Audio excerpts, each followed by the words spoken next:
Oi, pessoal, boa tarde. Hoje nós vamos falar sobre. Hoje, nossa matéria é de geografia, nós vamos falar sobre orientação e localização. Mas antes, eu tenho algumas considerações de última hora para fazer, que é sobre os horários que eu vou passar a lançar o vídeo. Agora, os vídeos serão lançados a partir de 1 hora, não necessariamente entrando 1 hora no YouTube, tá? Porque demora um pouco até o vídeo ser processado e tal. Os conteúdos escritos eu vou começar a mandar link para vocês, os links, né? Os digitalizados. E lá no grupo eu vou colocar a partir das 3, quando tiver, que não é o caso de hoje. Quarta-feira ainda não temos matéria alocada, porque eu tô vendo o que a gente vai fazer em Química e Física. Ainda não tem uma coisa certa para Química e Física. Então, quarta-feira tá livre por enquanto. Mas eu ainda vou...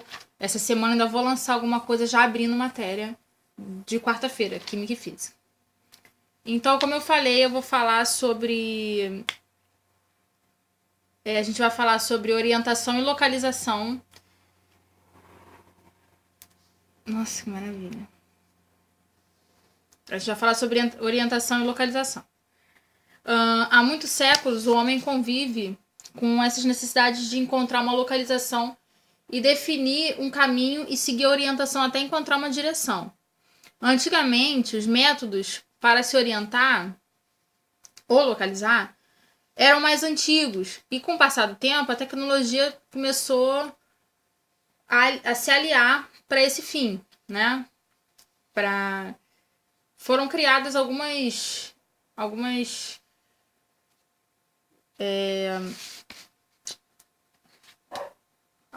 objetos para esse fim, né? Que é orientar e localizar.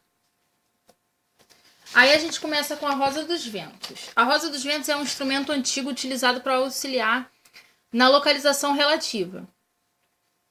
Como um ponto posiciona-se em relação a outro, ela também serve de referência para a localização absoluta em mapas e cartas. Ela é composta pelo que chamamos de pontos cardeais. O que são os pontos cardeais? Né? Nós vamos falar um pouquinho mais deles daqui para frente. Não só deles, tá? Os pontos cardeais são norte, sul, leste, oeste, e nós vamos falar também dos colaterais e os subcolaterais. O rumo dos ventos, antigamente se chamava rumo dos ventos, né? Hoje em dia é rosa dos ventos. São conhecidos desde a Grécia Antiga. Eles tinham 2 rumos, que aumentaram para 8 tempos depois. Durante a Idade Média, esses rumos ganharam nomes relacionados com as localidades próximas ao Mediterrâneo. Tramonta era o norte, Greco, nordeste, Levante, leste, Siroco, sudeste, Ostro, sul, Libétio, sudoeste, Ponente, oeste e Maestro, nordeste. Aí a gente entra nos pontos colaterais, cardeais, colaterais e subcolaterais. Como eu já falei, os cardeais são norte, sul, leste, oeste, com suas siglas respectivamente NS, L e O. Ou esse O aqui pode ser trocado pelo W. Pode ser não, ele é, né? Os pontos colaterais são nordeste, sudeste, noroeste e sudoeste. E as suas respectivas siglas são NE, SE, NO e SO, ou NW, SW. E os pontos subcolaterais são nor-nordeste, nor-nordeste, sul-sudeste, sul-sudoeste, leste-nordeste, leste-sudeste, sudeste, eita meu Deus, oeste, sudeste e oeste, sudoeste, né? E as suas siglas respectivamente NNE, NNO ou W, SSE, SSO, ENE, ESE, OSE ou OSO. Aí vocês veem a Rosa dos Ventos completa.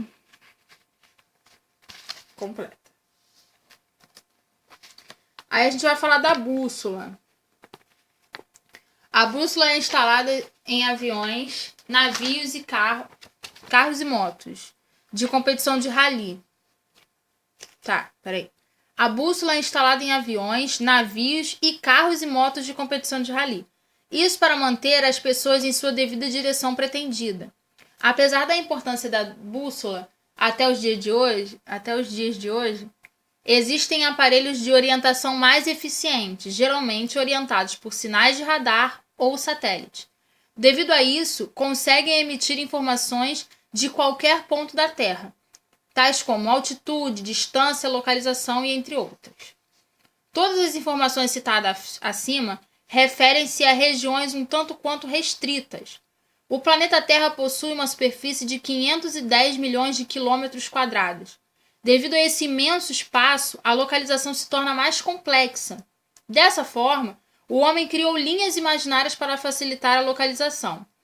Os principais são os paralelos, meridianos, latitudes e longitudes, o que vamos falar daqui a pouco. Ainda falando sobre a bússola, ela foi desenvolvida no ano de 2000 a.C. e vem se aperfeiçoando durante séculos. A bússola ela é composta por uma caixinha de material transparente chamada de cápsula. Dentro dela tem uma peça metálica que se chama agulha. Essa agulha ela é equilibrada sobre um eixo que tem livre movimento. É magnetizada e aponta sempre o polo norte magnético da Terra, que funciona como um ímã e atrai a agulha magnetizada da bússola. E aí, só para vocês entenderem um pouquinho mais sobre a bússola. Agora nós vamos falar de paralelos. Os paralelos são linhas imaginárias que estão dispostas ao redor do planeta no sentido horizontal, ou seja, de leste a oeste. Olha o helicóptero. Que bom. De leste a oeste. O paralelo principal é chamado de linha do Equador, que está situado na parte mais larga do planeta. A partir dessa linha, tem origem ao hemisfério sul e hemisfério norte. Existem ainda outros paralelos secundários, mas de grande importância, como Trópico de Câncer, Trópico de Capricórnio, Círculo Polar Ártico e Círculo Polar Antártico. Aí vocês podem ver na imagem que os paralelos são essas linhas deitadas.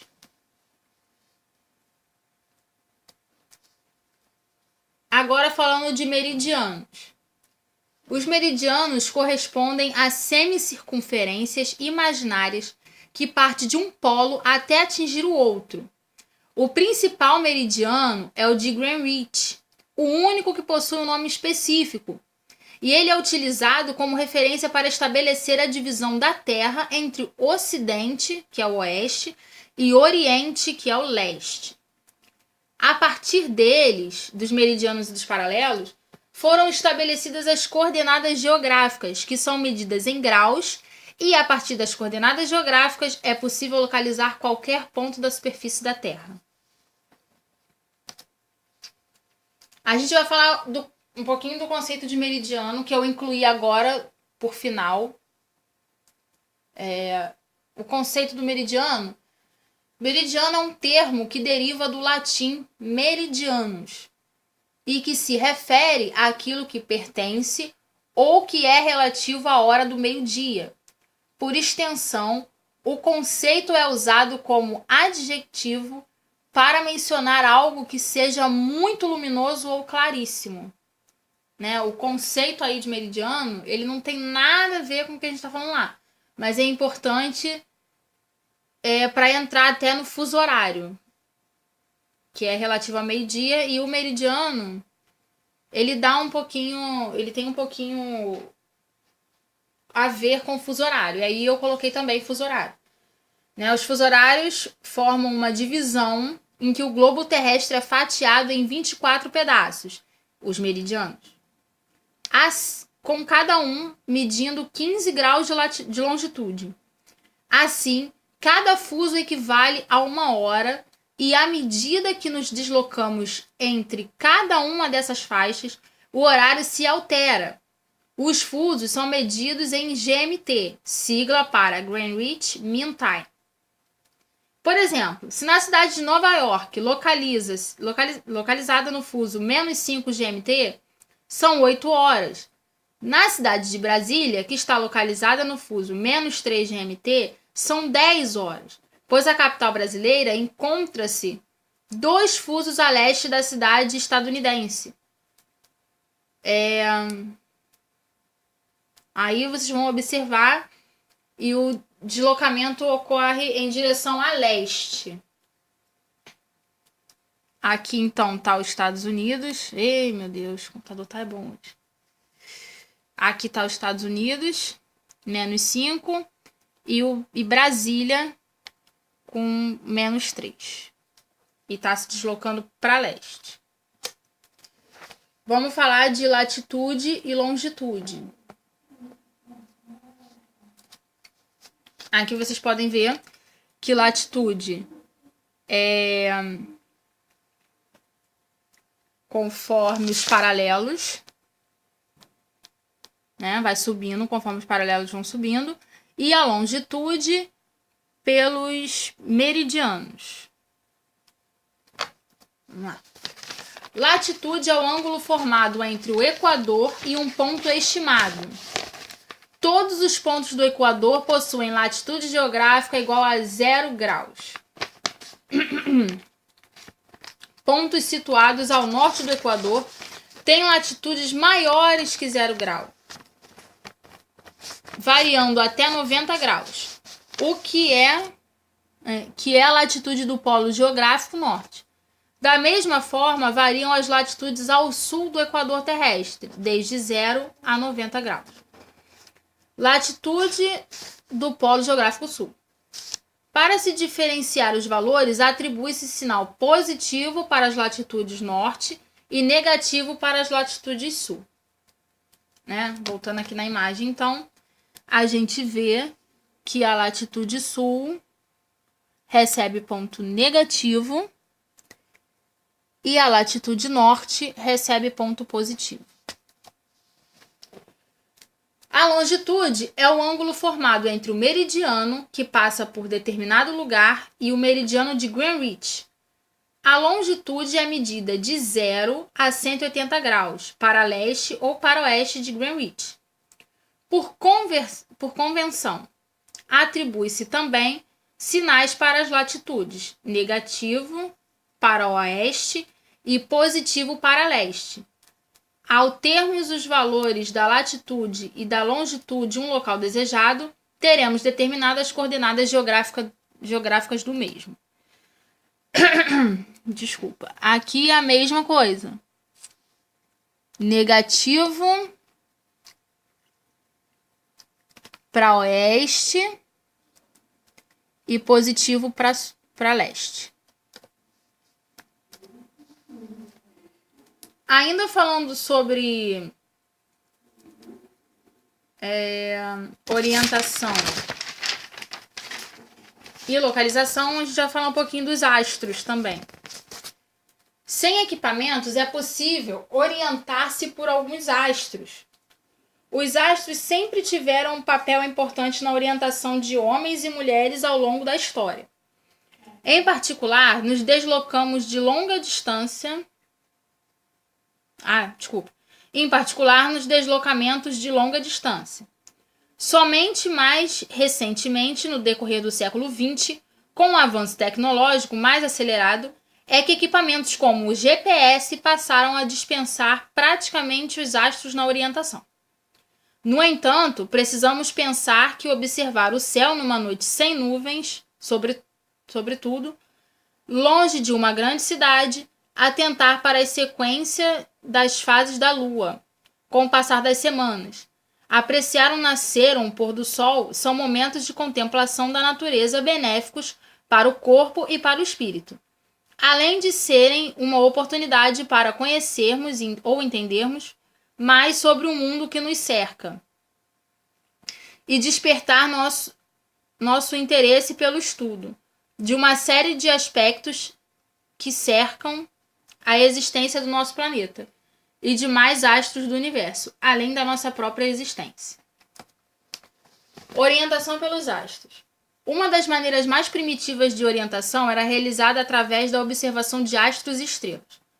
No decorrer de muito tempo, os viajantes usaram com frequência esse artifício. As principais referências eram o Sol, a Lua e as estrelas. No entanto, a localização não era precisa como as fornecidas por instrumentos de orientação modernos. Os grandes centros urbanos são regionalizados em zonas. Por exemplo, Zona Oeste, Sul, Nordeste, Norte, Leste. Existe uma maneira simples de orientação, que não requer a utilização de nenhum tipo de instrumento. É a observação da posição do Sol. Serve para situar na cidade, no campo ou nas florestas. É possível se orientar sem possuir em mãos um instrumento de orientação, como a bússola, GPS, mapa, entre outros. A pessoa deve saber em que direção nasce o Sol, que é a leste. A partir daí, é possível posicionar o braço direito em direção ao Sol. A parte frontal da pessoa corresponde ao norte. Automaticamente, o Sul encontra-se atrás e, consequentemente, o Oeste encontra-se na direção do braço esquerdo, na qual o Sol se põe. A orientação realizada através da observação das estrelas tem seu uso difundido entre pessoas do campo, pescadores e navegadores. Essas geralmente conhecem as características gerais do céu durante a noite. No entanto, existem diferenças entre os hemisférios em relação às constelações. No hemisfério norte, a orientação ocorre por meio da constelação, que é a estrela polar, e no hemisfério sul, pelo Cruzeiro do Sul. E é dele que nós vamos falar agora. O Cruzeiro do Sul, também chamado de Crux, apesar de ser a menor de todas as constelações, é uma das mais importantes, principalmente para os povos do hemisfério sul. Consiste numa das 88 constelações conhecidas pela União Astronômica Internacional.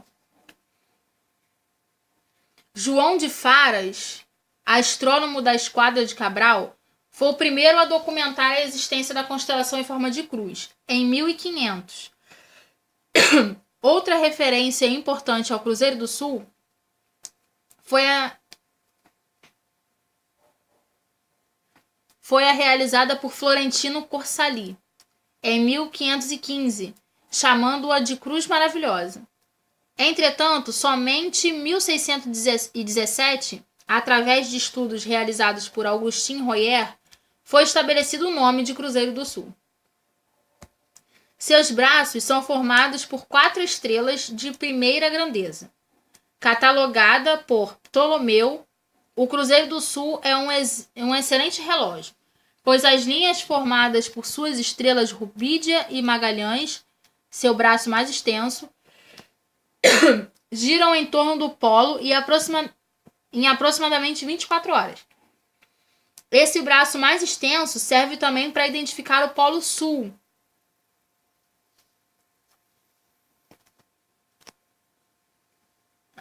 situado em uma distância de 3,5 vezes a longitude da própria constelação.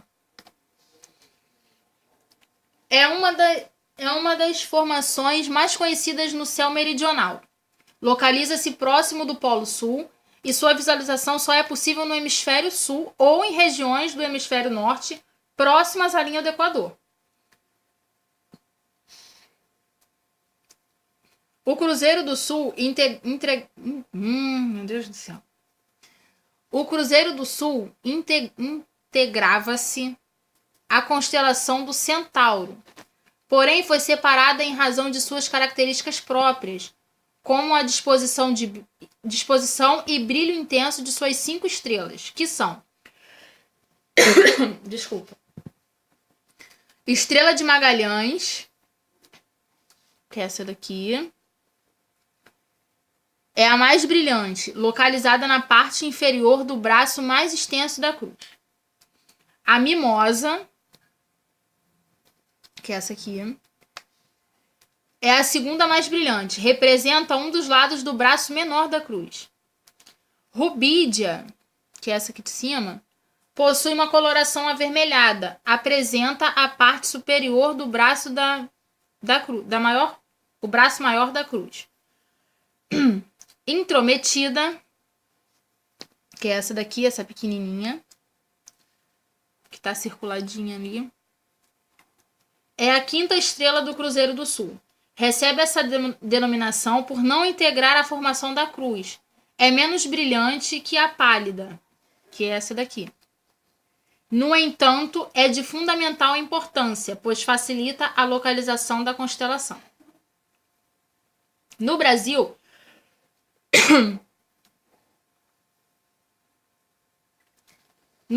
a formação do Cruzeiro do Sul está presente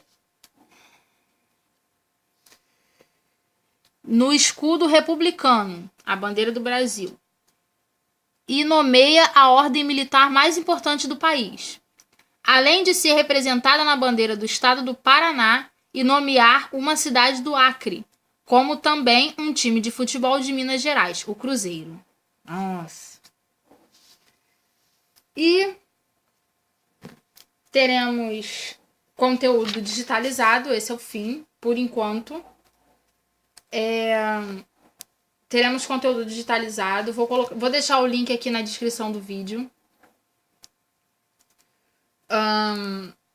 Como eu disse, os vídeos vão começar a ser... Eu vou fazer o possível para eles começarem a lançar no YouTube 1 hora, assim que eu chego. E quarta-feira eu vou ver o que eu vou fazer em relação a química e física. Vocês serão informados de tudo, do que tiver que acontecer, se eu colocar alguma coisa, se eu não colocar na quarta-feira. Mas mesmo assim eu vou tentar colocar alguma coisa para vocês começarem pra gente começar a se situar na matéria. Então, gente, por hoje é só. Volto na segunda que vem, completando geografia, pra gente finalizar essa parte de orientação e localização. Até a próxima.